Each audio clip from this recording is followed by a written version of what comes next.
Bonjour à tous, bienvenue pour une nouvelle vidéo sur Symfony. Aujourd'hui, on va se concentrer encore un peu plus sur Twig, et notamment sur la notion de macro et d'inclusion. Donc je vais d'abord commencer par les macros parce que c'est ce qu'il y a de plus simple. Les macros, qu'est-ce que c'est? En fait, c'est une fonction Twig qui va renvoyer du HTML. C'est-à-dire qu'il va prendre en paramètre, par exemple, des arguments et il va renvoyer du HTML. D'accord? Donc une fonction Twig, en fait, c'est une vue, et on va lui créer un bloc qui va s'appeler un bloc avec une instruction macro. Je ne sais pas si vous vous rappelez, sur le formulaire de contact, on a utilisé une fonction qui s'appelait form ici. Mais en fait, cette fonction form, ce n'est pas une fonction propre à Twig, c'est une fonction propre à Symfony, mais c'est en fait plus précisément une macro. Et cette macro, qu'est-ce qu'elle fait? En fait, elle affiche la balise form, la balise ouvrante et fermante, évidemment, avec les attributs, donc action, méthode, etc. etc. Et à l'intérieur de ce form-là, il va évidemment afficher en boucle les différents champs qu'on a ajoutés dans notre formulaire. Bon, moi, ce que je vais vous montrer aujourd'hui, c'est comment créer une macro pour, par exemple, pour un input, tout simplement, même si c'est pas intéressant de le faire, mais juste pour comprendre un petit peu comment ça fonctionne. Donc, ce que je vais faire, c'est que je vais créer, par exemple, un fichier dans template, je vais créer un fichier qui va s'appeler, par exemple, macro avec un s.html.twig. Voilà. Et dedans, ce que je vais faire, c'est que je vais donc créer ma macro. Donc là, je fais ce fameux accolade pourcentage, macro, et on va regarder la documentation avant de faire n'importe quoi. Que nous dit la documentation? Donc c'est macro, le nom de ma fonction, les paramètres, et à l'intérieur le HTML qui va bien. Donc là on a dit macro. Alors vous avez vu que j'ai repris le même exemple que la documentation, c'est très simple. Donc là, qu'est-ce qu'il a d'un input? Il a un name, il a un type, et il a une valeur, par exemple. Okay. Donc là, and macro. Donc là, qu'est-ce que fait cette fonction, cette macro? En fait, elle affiche un input. Le type, et ben là, du coup, on met type. Alors, on peut rajouter un truc, c'est-à-dire qu'on va mettre type default, et on va mettre texte.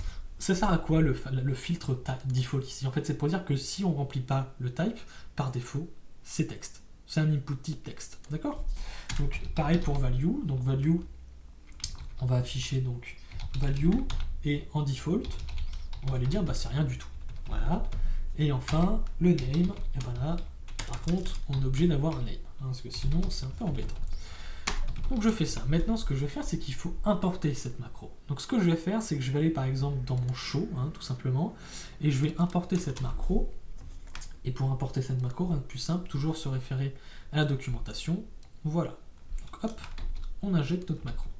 Donc notre macro, vu que ce fichier macro.html.truc se trouve à la racine de notre dossier template, du coup on n'a pas besoin de mettre de quoi que ce soit, de mettre de chemin particulier. On met simplement macro.html.twig, et là on lui donne un alias, on l'appelle macro. Alors on l'appelle pas macro comme ça parce qu'évidemment c'est un nom précis, donc on met avec un S. Et là je vais dire par exemple, je veux un input, donc input, avec le nom je vais mettre, test, en type je vais dire par exemple je veux un email en type, et en valeur je vais mettre toto@email.com. Voilà. Maintenant on va regarder un petit peu ce que ça donne. Et là, on a notre fameux Toto avec email.com. Donc là, en fait, voilà. Les macros, c'est très simple, mais ça peut être très pratique. Je vais vous donner un cas qui est très intéressant, c'est par exemple la pagination. La pagination, c'est déjà assez compliqué à mettre en place quand on ne l'a jamais fait. Et surtout que la pagination, on va s'en servir assez régulièrement sur notre site. C'est-à-dire qu'on peut l'utiliser pour afficher, pour faire la pagination sur les... par exemple sur les différents articles, dire que par exemple je vais en afficher 5 par page, donc si on en a 12, on va avoir 3 pages. Quand on va sur un article en question, je vais peut-être avoir une notion de commentaire, et dans ce cas-là, je vais aussi paginer mes commentaires, me dire voilà, moi je veux 10 commentaires par page dans mon article, etc., etc. Et donc pour faire ça, au lieu à chaque fois de se taper à chaque fois toute la pagination en HTML, on va plutôt créer une macro qui va prendre peut-être en paramètres, imaginons, la page actuelle, le nombre de pages, Et puis c'est déjà, ça suffira pour ça. Et après on fera on peut faire la petite tambouille pour dire bah voilà, je veux le précédent, le suivant, les deux éléments avant, les deux éléments après, et la page en cours avec qui est sélectionné. Bon, il y a vraiment pas mal de choses à faire. Après c'est à vous de le faire. Vous trouverez d'ailleurs pas mal d'informations sur le sujet. Hein, vous tapez Twig pagination. Je pense que vous trouvez quand même pas mal de chances. Ah tiens, exemple of pagination Twig. Et là, voilà, on a un exemple. Voilà, div, UL, pagination. Alors j'imagine que ça doit être avec... non, c'est pas avec Bootstrap, j'aurais pensé, mais peut-être, quoique. Enfin bref, du coup là, on a un exemple de pagination avec un UL. Voilà, si c'est la courante page n'est pas égale à 1, alors on affiche le truc pour aller à la première page, etc., etc., etc. Enfin vraiment, il y a vraiment pas mal de choses à faire. Donc moi, mon conseil, c'est vraiment d'aller chercher de l'information sur internet pour avoir peut-être des idées de macros, par exemple. Hein. Il existe pas mal de macros intéressantes. En tout cas pour la pagination, c'est celui que j'utilise le plus souvent, que j'ai écrit une seule fois et que je répète un petit peu partout. Mais si j'ai besoin d'adapter, bah, je le réadapte, c'est pas un problème. Hein, ça prend pas si longtemps à réadapter. Donc voilà, j'espère que vous avez bien compris la notion de macro. Maintenant, on va voir la notion d'include. Alors l'include, qu'est-ce que c'est? En fait, c'est comme un include en PHP, dans une vue, imaginons. Moi, ce que je veux expliquer, c'est que par exemple, sur chacune de mes pages, je veux un menu. Ok, on a vu qu'on avait ajouté le fameux menu ici, et ici aussi, dans les templates default, par exemple. Mais moi, ce que je vais lui expliquer, c'est que je ne veux pas avoir mon code dans default. Je veux me dire, en fait, je veux gérer mon menu dans une vue où sa seule responsabilité, c'est de gérer ce menu-là. Donc, ce que je vais faire, c'est que je vais dire, bah, par exemple, je vais créer un truc qui va s'appeler menu.html.twig. Ok, menu.html.twig, ok, et dedans, je vais mettre le fameux code qu'on a ici. Ok, donc là, on a notre code, très bien, et donc ici, qu'est-ce que je peux faire? Bah ici, tout simplement, j'ouvre les doubles accolades, et je fais un include de quoi? Eh ben, de menu.html.twig. Ok. Donc je vais faire ça, et je vais faire ça aussi sur le log, hein, pour pas que ça soit, pour qu'on voit ça un petit peu partout. Et on va regarder ce que ça donne. Donc là, on a bien le menu qui s'affiche. Donc ça marche, notre include marche. On pourrait très bien lui passer des informations. Là, je vais peut-être lui dire, bah, par exemple, logged, et ben la personne est bien loguée. Ok. Et dans le cas du default, la personne n'est pas loguée. Donc logged à false. Alors ça, j'ai oublié d'en parler. Ça, le fait pour faire un tableau, hein, un tableau, c'est juste avec un simple accolade, un peu comme du JSON en fait. Ça ressemble un peu à du JSON. Voilà. Donc le nom de la clé, sa valeur. Donc là, si je vais dans mon menu, et ben là, je peux dire par exemple if logged. Alors, j'affiche le déconnexion. Ok, si je retourne sur ma page, qu'est-ce qui se passe? Là, j'ai mon déconnexion, et si je vais sur la page d'accueil qui, lui, n'hérite pas de logged, on devrait avoir que accueil. Voilà, on n'a que accueil. Donc vous avez vu qu'on peut passer vous pouvez passer autant d'arguments que vous voulez, même des arguments qui sont dynamiques, c'est pas un problème. Mais nous, ce qui va nous intéresser maintenant, c'est de voir une inclusion, mais en appelant une action d'un contrôleur.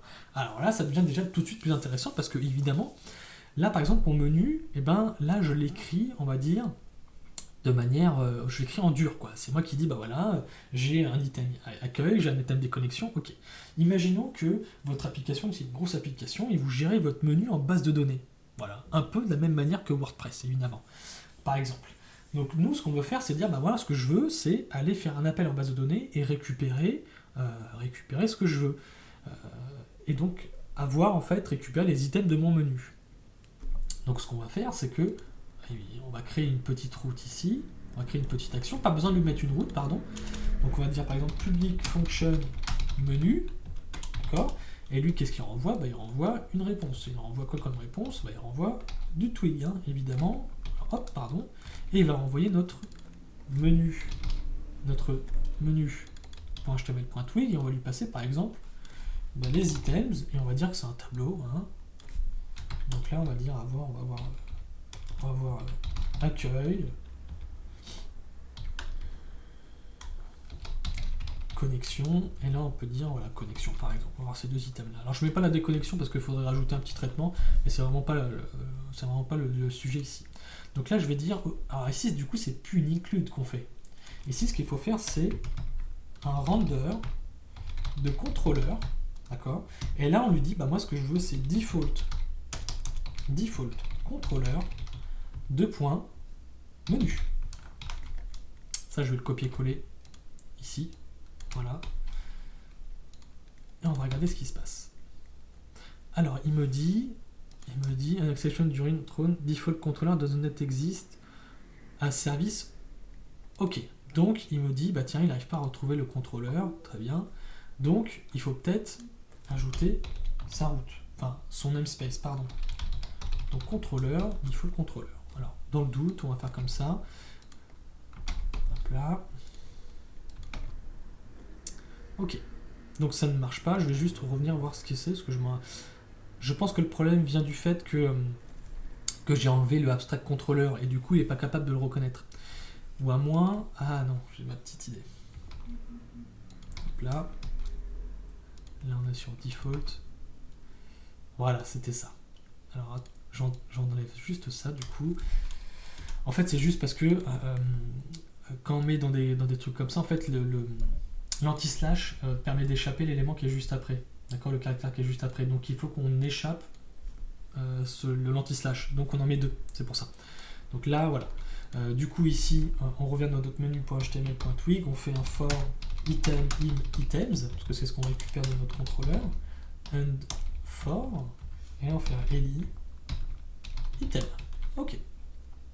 Donc là, on a bien accueilli connexion. Ok. Bon, bah on a réglé notre problème très facilement, mais on a vu, voilà, petit souci d'anti-slash, pardon. Mais l'idée c'est quoi? C'est de mettre le namespace, enfin le nom complet de la classe, deux points, le nom de son action. Voilà, et là il va appeler cette fameuse action dans notre contrôleur qui se trouve ici, qui renvoie un twig, qui renvoie du HTML avec, en lui passant dans twig, dans la vue de notre twig, on lui passe un tableau d'items. Donc on a vu un petit peu comment utiliser maintenant l'inclusion tout simple de HTML en lui passant des variables, ou l'inclusion directement d'une action d'un contrôleur. Hein, ce qui peut être bien plus intéressant, parce qu'ici, on pourrait très bien faire appel à Doctrine, aller chercher nos items dans notre base de données, etc., etc., etc. et faire donc du traitement. Donc ça, c'est très très intéressant. Voilà, j'espère que cette vidéo vous a plu. Et pour une prochaine vidéo, on va voir comment créer une fonction Twig, enfin un filtre par exemple, un filtre personnalisé sur Twig. Voilà, à très vite.